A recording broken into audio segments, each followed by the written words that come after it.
Hi, welcome to our sixth lesson. In this lesson, we will talk about the doctype. Our lesson today contains some advanced information.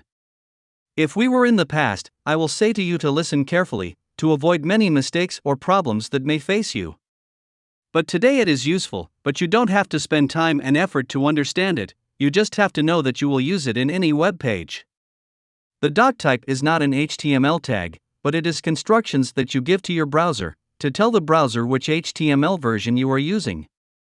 Now until this moment we are using HTML version 5, and this is the doctype of this version.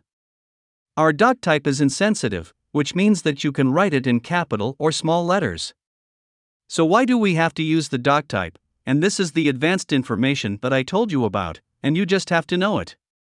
Your browser renders your web page in two ways. A way called the quirks mode, and a way called the standard mode. If you didn't identify your doctype, the browser will render your web page in the quirks mode. This mode can cause you many problems, because it doesn't support some tags that you maybe use on your web page. So you have to write the doctype to make the browser render your page in the standard mode.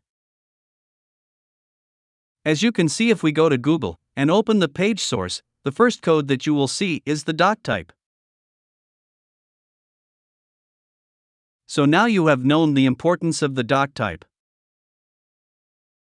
That's for today. Thank you for watching, and see you in the next lesson.